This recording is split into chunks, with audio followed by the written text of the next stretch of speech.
Бүгінгі күні халықты жұмыспен қамтудың белсенді шараларына тарту Қазақстан Республикасының халықты жұмыспен қамту туралы заңы және нәтижелі жұмыспен қамтуды жаппай кәсіпкерлікті дамытудың 2017-2021 жылдарға арналған еңбек мемлекеттік бағдарламасы аясында жүзеге асырылды.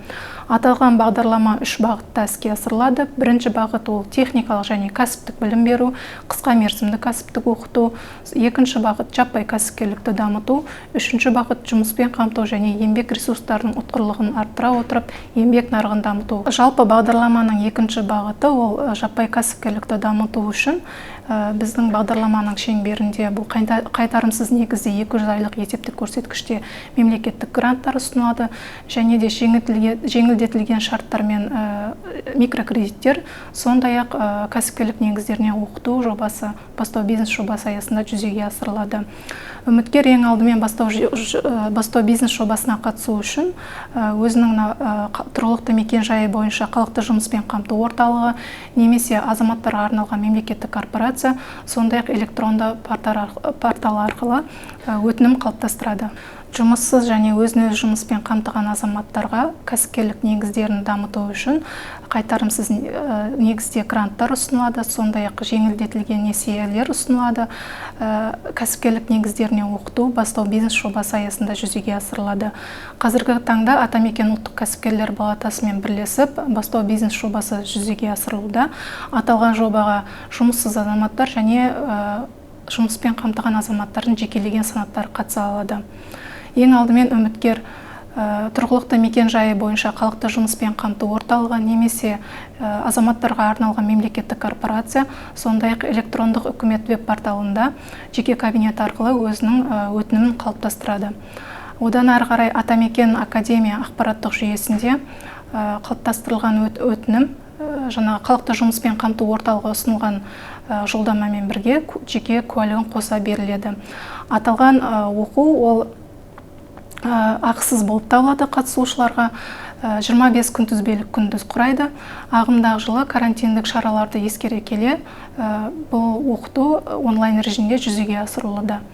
Аталған жоба аясында 2021 жылы 30 мыңға жуық адамды оқыту жоспарланып отыр. Есепті кезеңде 10 мыңнан астам адам жолдама алды.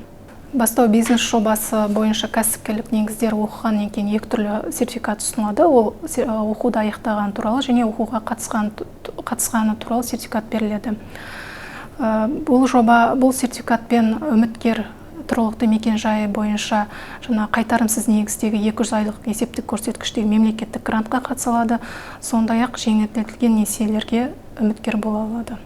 Жаңа бизнес идеяларды іске асыруға арналған мемлекеттік грант 200 айлық есептік көрсеткіштегі мемлекеттік грантқа үміткерлер қатарынан атаулы әлеуметтік алатын көпбалалы отбасы және табысы аз отбасы мүшелеріне бағдарламаның бірінші бағыты немесе бастау бизнес жобасы аясында оқу талап етіледі. Жалпы ағымдағы жылы еңбек мемлекеттік бағдарламасы аясында жеңілдетілген кредитпен 5100 жуық адамды қамту жоспарланып отыр. Оның ішінде қалаларда 580, ауылдарда 4528 адамды қамту жоспарлануда. Бұл шараларға мемлекет тарапынан 29 миллиард бөлінді. Есепті кезеңде 888-ге жуық микрокредит ұсынылды. Оның 810 ауылдарда, 78-і қалаларда болып табылады. Бұл мақсаттарға 3,9 миллиард теңге жұмсалды. Оның ішінде ауылдарда 3,2 миллиард теңге болса, қалаларда 0,7 миллиард теңгені құрап отыр. Жалпы кредиттің орташа мөлшері ол 4,4 миллион теңгені құрайды. Берілген кредиттердің ішінен стартап жобаларға есепті кезеңде 415-ге жуық микрокредит ұсынылды. Сондай-ақ зәкірлік кооперацияны дамытуға 23 микрокредит ұсынылды. 170 миллион теңге суммаға өсін дамытуға 450 микрокредиттер ұсынылды. Жалпы ағымдағы жылы көпбалалы және табысы аз отбасы мүшелері қатарынан үлкен сұранысқа ие болып отыр. Есепті кезеңде 151-ге жуық отбасы осы жеңілдетілген несиені алды. Жаңағы 4% мөлшерлемен 7 жылға дейін.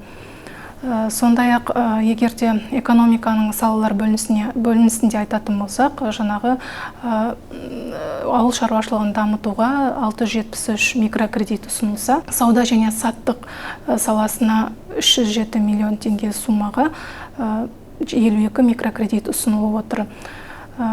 Жалпы осы микрокредит ұсыну барысында кәсіпкерлермен жаңағы 1092-ге жуық жұмыс орындары құрылды. Оның ішінде ауылдарда 977 жұмыс орындары құрылды. Ағымдағы жылғы аталған еңбек мемлекеттік бағдарламасы аясында 151-ге жуық көпбалалы және аз қамтылған отбасы мүшелері жеңілдетілген шарттармен микрокредит алды.